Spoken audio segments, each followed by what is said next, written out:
Hi everybody, welcome back to Mando Lessons. My name is Baron Collins Hill, and in this week's lesson we are going to be working on the tune Tennessee Mountain Fox Chase. I've done a lesson on this tune where I teach the tune by ear, break it down into sections. I provide the sheet music, tablature, play-along tracks, all that sort of stuff's available over at mandolessons.com, and it's all free. And in this lesson we're going to be doing a what I call simple to complex version, where I'm going to start out playing the tune as written, and then I'm going to add some embellishments and double stops and little fiddly bits here and there, and I'll sort of break it down as I go along and play through it and talk about some of the stuff I'm doing.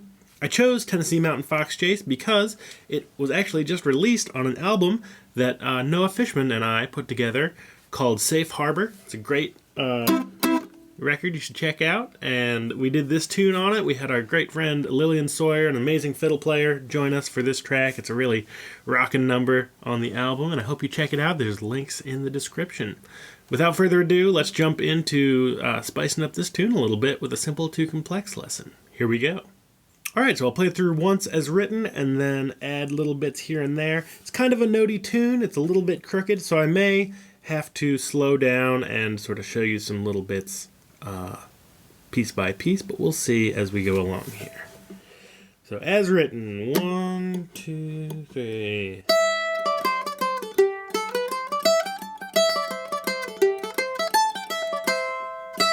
A2,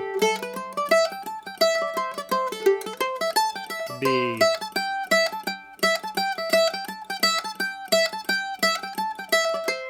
B2, C,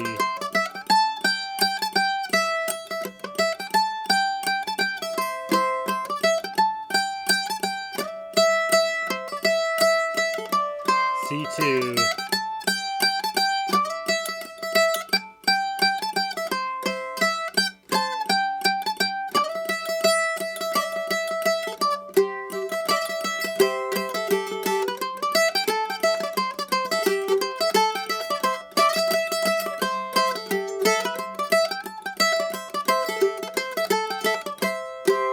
so I am going to pause and do these part by part, just because those parts are short and a little crooked, and you gotta kind of work through them as you can. So that first phrase, let's see what we can do with that first part of the tune.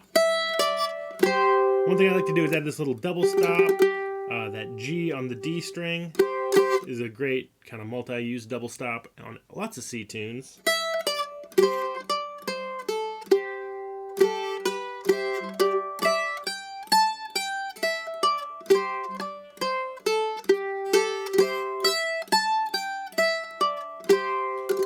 So my ring finger is using that 5th fret on the D string a whole lot, just to add a little double stop kind of weight to the melody.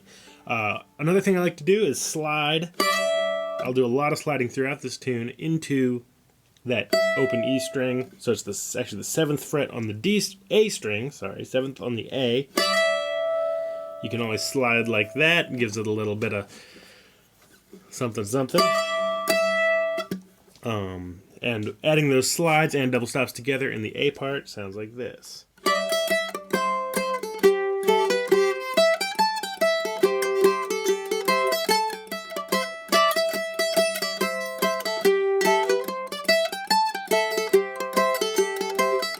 One more time.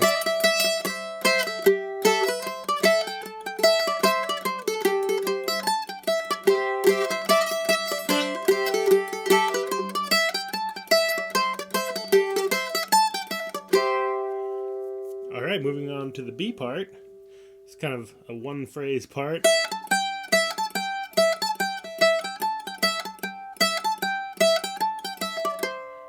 And what I like to do on this part is add a little bit of kind of hammer-on, pull-off move.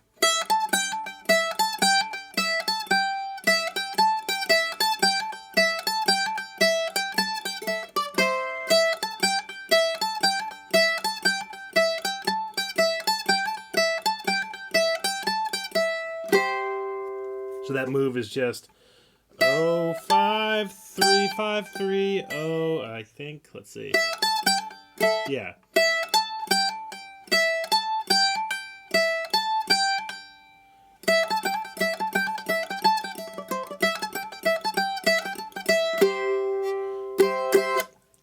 So let's put those two parts together. On the A part, we're going to be doing those slides and 5th fret double stops on the D string. And on the B part, we're going to add those little hammer-on pull-off moments. 1, 2, 3.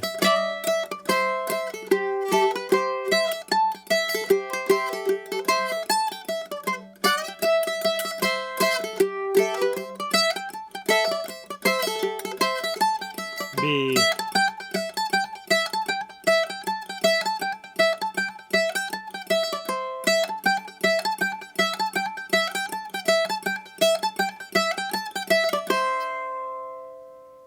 Cool. Now, moving on to the C part. Kind of have that little crooked, you can either think of it as a pickup into the C or crooked end of the B. But the C part starts in that 5th fret of the E string, which is an A, and that's actually going to be part of an F chord, a big 4 chord in the accompaniment. You have a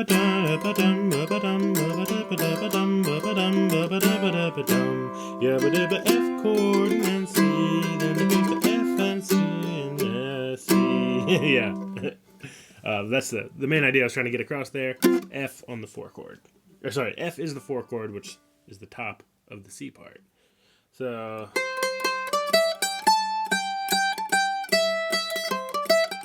that's just the melody.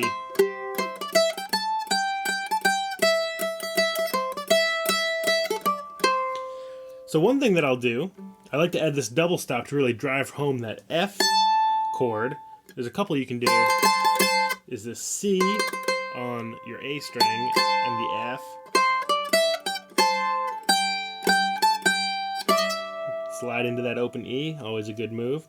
Or you can expand that F even further and hit 3, 3, 5. So F on the D string, C on the A string, A on the E string. That gives you all 3 notes of the F chord.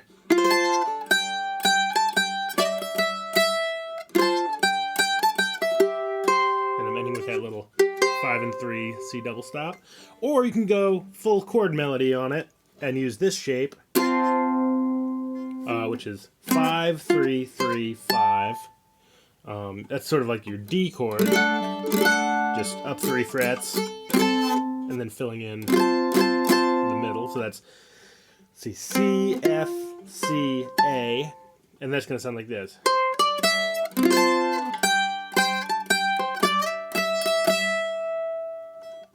You gotta move your fingers around a little bit, but that's a great way to get that full chord sound. I'll use all of those kind of interchangeably. And then the main other thing that I'm doing on this part is just that slide into E.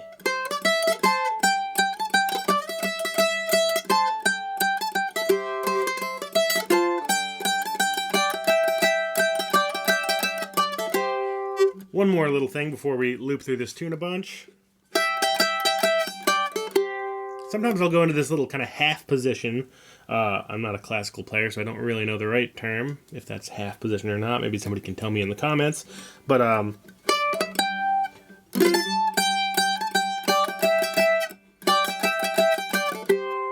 sometimes I find it easier just for that ending is the ending of the C part, and I like to add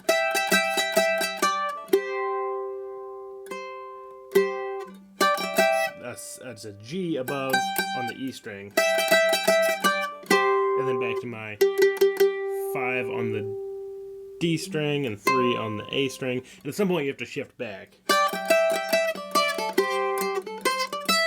or you can shift back for that last chord, or you could try to do the whole thing with your pinky and not shift at all.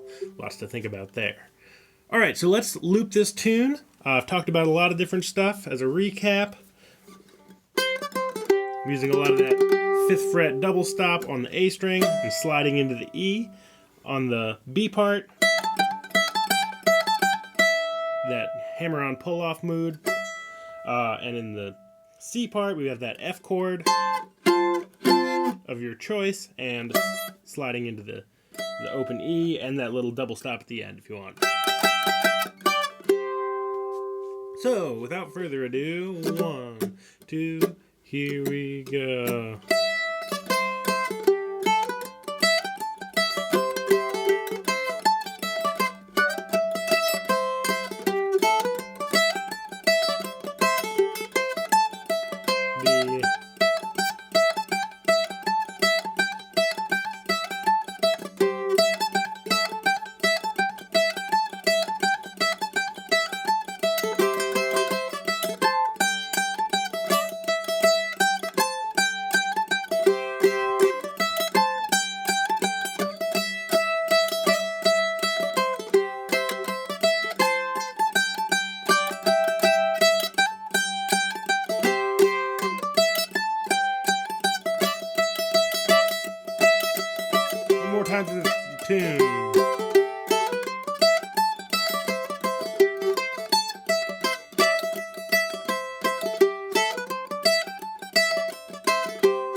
right, and there's the whole tune. That is Tennessee Mountain Fox Chase, great old-time tune in the key of C. Check out my new record with Noah Fishman. It is called Safe Harbor. Links in the description. And subscribe if you haven't already, because we are going to be doing a play-along jam with this tune next week, where I play the chords, you play the melody, we swap back and forth, and jam along together. So, hope to see you again soon. Bye-bye.